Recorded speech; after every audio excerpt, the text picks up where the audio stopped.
I want to know, do your interdimensional connections consider the experiences of deaf, blind, or wheelchair using individuals?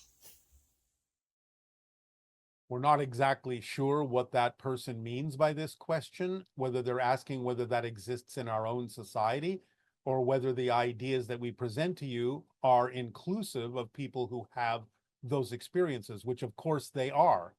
And we have discussed individually with many people the idea that many souls may choose those particular experiences as challenges that can help humanity figure out how to relate to those people in different ways, how to communicate with those people in different ways, how to even cure those conditions, perhaps in certain circumstances. So, souls that take on what may appear to be those limitations are often very advanced souls who have some lessons to teach humanity about how humanity relates to people with those kinds of particular conditions. So, of course, they are included in everything that we're talking about. Hi. Good day. Good day. Hi, Bashar. How are you? Perfect. And you? You look perfect. I'm close to perfect. I'm You getting are there. perfect as you are. Thank you. I needed You to will hear that. always change, you will always improve, but at every given moment, you are a perfect representation of whatever it is you are at this moment. Thank you so much. I have a pretty interesting story to share with you, and some questions that follow. All right. Um, During meditation one day, the energy and the consciousness of Mother Ayahuasca came to me, and Yes. I sat with it, and it felt really good. And I didn't necessarily say, "Oh my gosh, I need to go do ayahuasca," but the medicine came to me through people, and it was really nice. And shortly after, that was about 8 months ago, and a month or two after, you came into my consciousness, and I found your teachings. And your Yes. teachings have really helped me move from believing into knowing. All right. And it has changed my frequency a bit, and Oh, yes, quite a bit. but it brings challenges, new ones, and Absolutely. That's what they're for. I'm enjoying the challenges. And then I came across your crystal skulls, and I said, "Oh my gosh, I want to get a crystal skull." And I got one, and it was pink, and that was a big synchronicity for me. If I could articulate my authentic frequency, I would be shades of pink, and depending on how I feel, the shade of pink changes.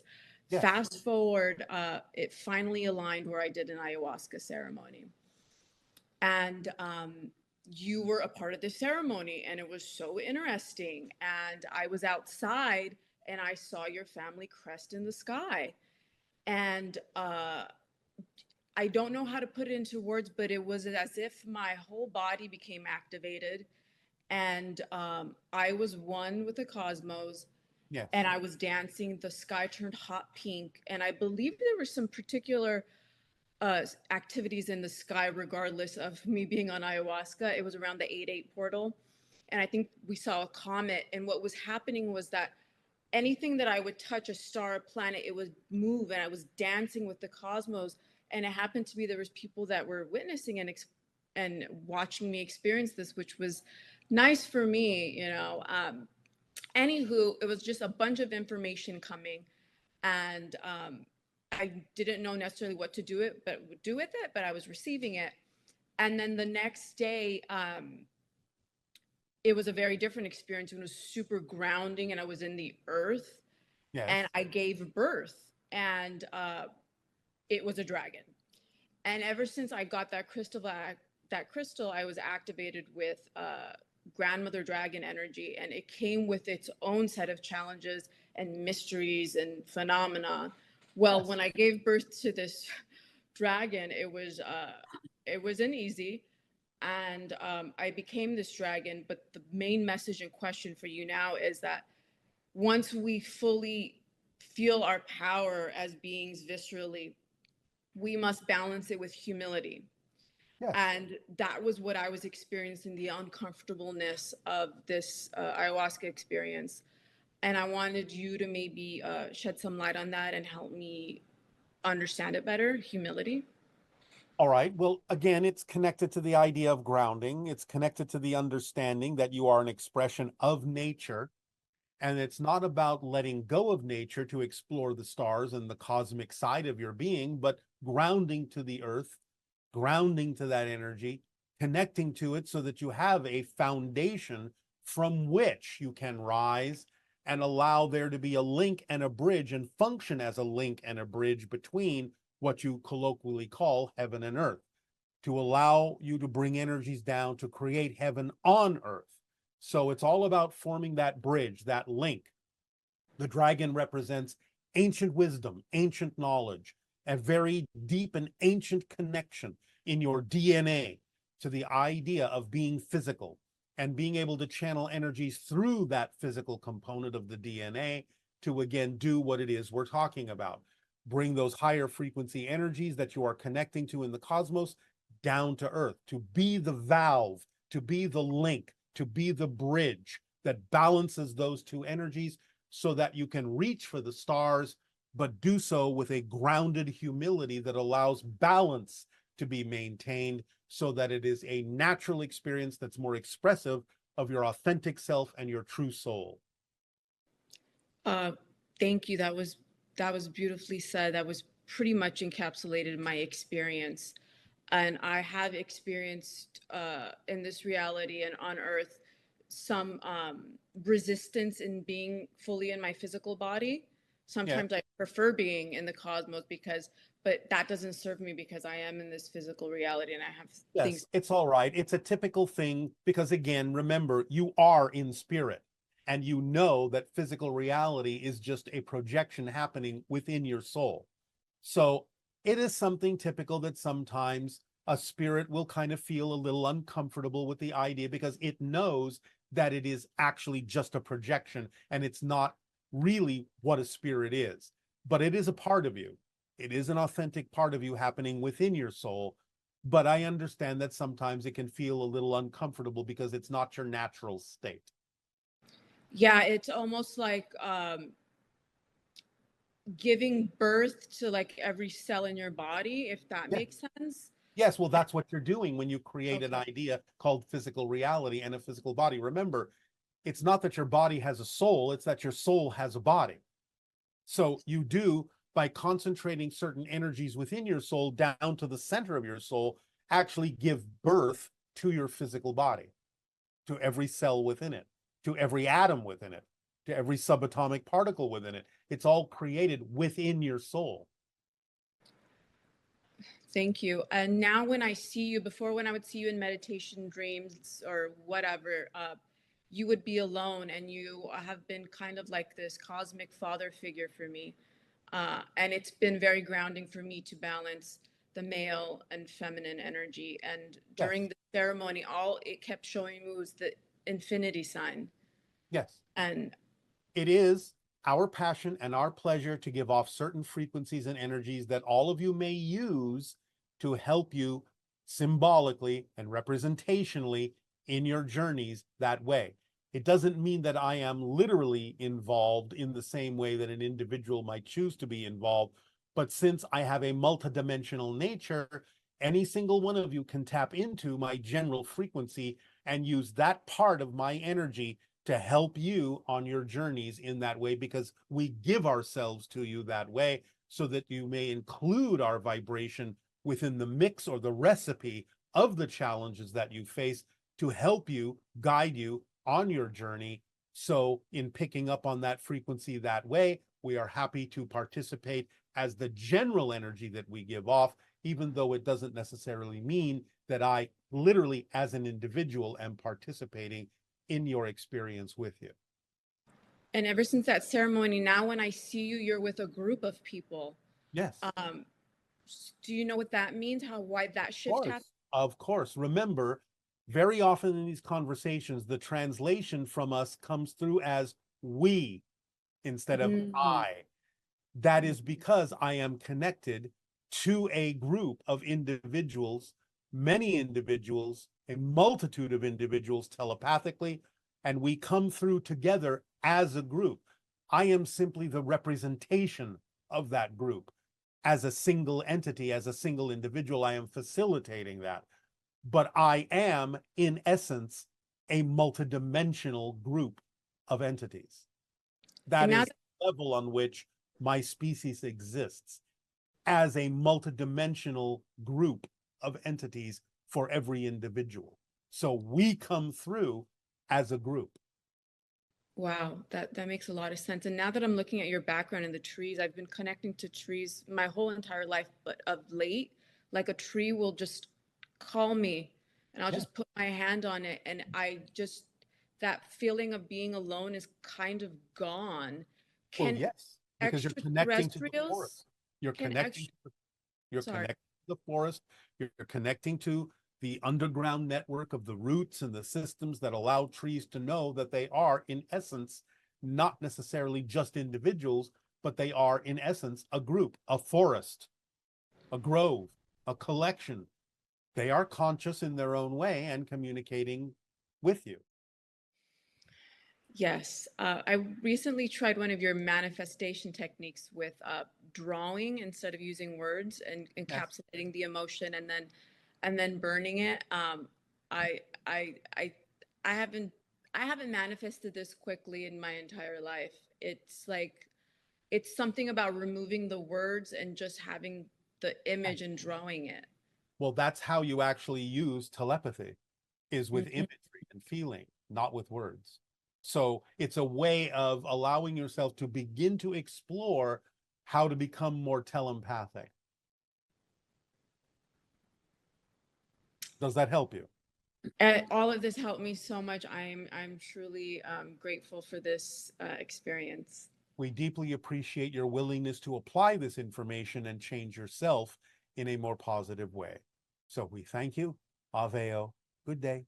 Aveo, good day. Hi, Bashar. I'm currently training as a salesman to have online meetings with prospective clients who have expressed interest in a company's product or service. And I was hoping you could help me to understand the most important things I need to know about acting with integrity and being of the most help that I possibly can to my prospects. Focus not on the idea of selling the product, but how the product serves those to whom you are selling.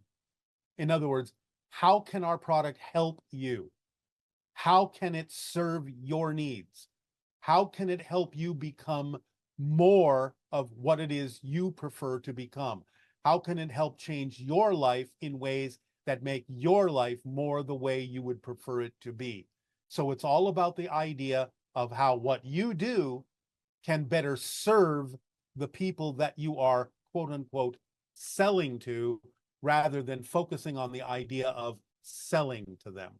It's about serving them.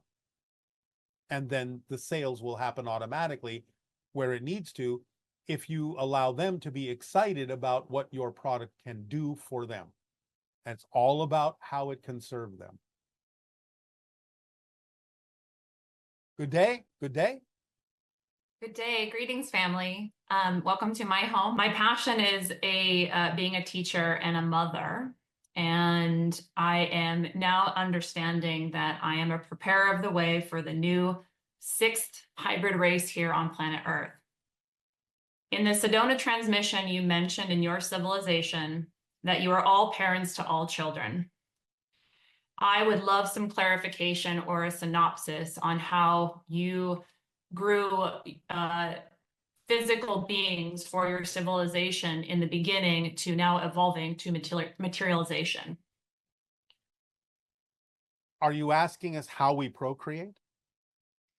In a sense, but the evolution of it going from a birth canal to materialization. All right. Well, the idea again has to do with being your authentic self, following your passion and acting on it, which raises your frequency. And over time, the continual raising of that frequency starts to mitigate your connection to some degree to the concept of physical reality, or allows you to experience physical reality truly as a projection of your consciousness. So eventually you really start experiencing physical reality as something far more flexible, malleable than solid. And when you arrive at that point in your evolution, then you start to realize everything is just frequencies of energy. And when you start to really realize that and are telepathically bonded to the rest of your society, when you reach that certain point, then that collective energy telepathically suddenly turns your physical reality into something quite fluid and quite transparent and quite dreamlike.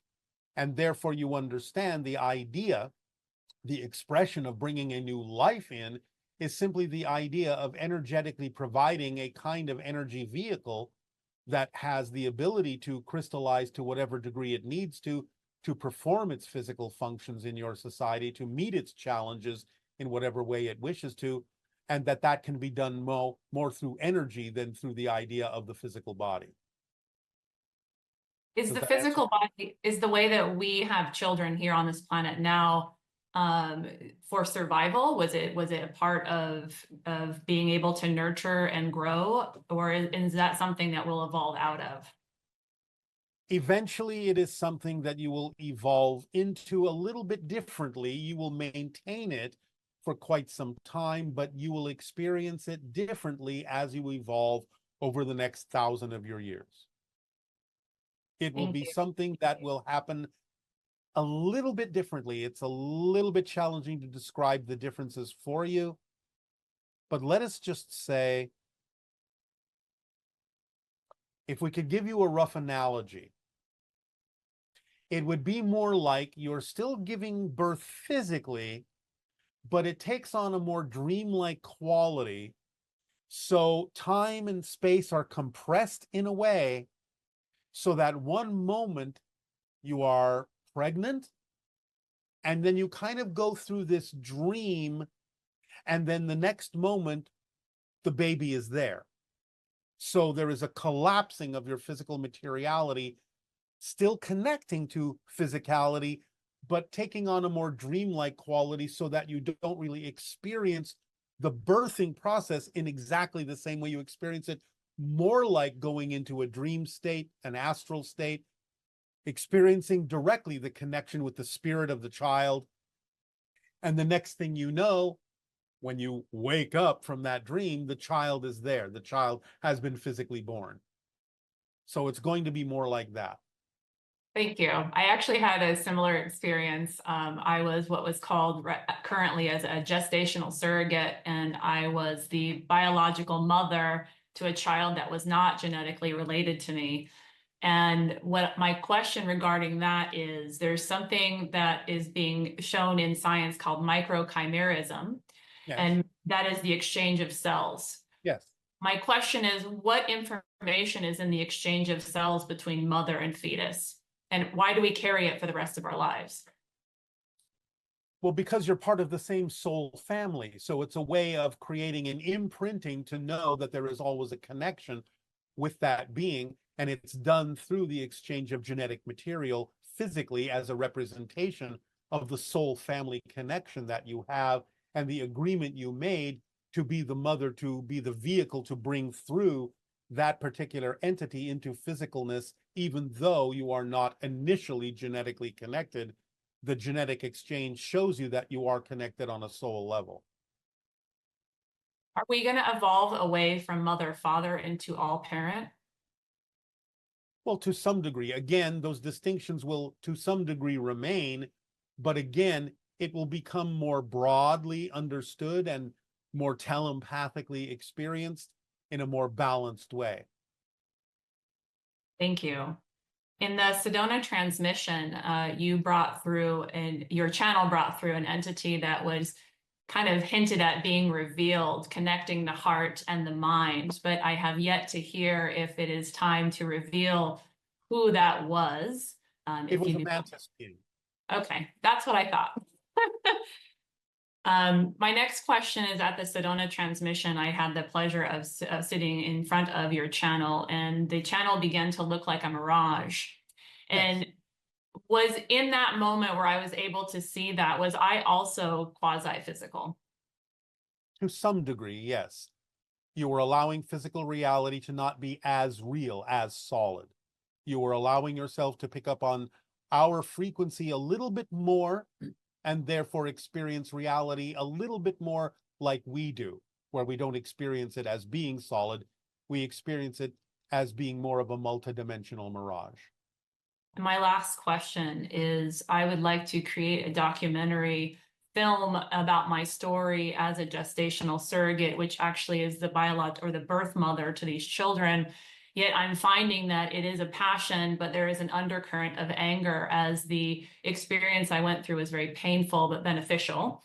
And it is the catalyst to this. And my hope is to bring out all the information so women that decide to be a carrier can have all the information to make a conscious choice. That's fine. The Now, idea of your anger simply is a challenge that you can face and include in the documentary as a transformational challenge that can allow them to deal with whatever emotions come up and whatever belief systems are behind them, so that they can learn the lessons in the future in a more positive way and transfer that information through the documentary to others who may face the same challenges, but then because of the information you provide in transforming that energy in the documentary, don't necessarily have to experience it in the way that you did. thank you. I needed to hear that today. All right. That Does is my that is all. All right. Then we thank you. Aveo. Good day. Aveo. Hey Bashar, it's Mehul from Toronto. I'm just wondering, since it's been 1 year since you've announced that we're 1 minute from midnight, how many seconds from midnight are we right now? 27 seconds.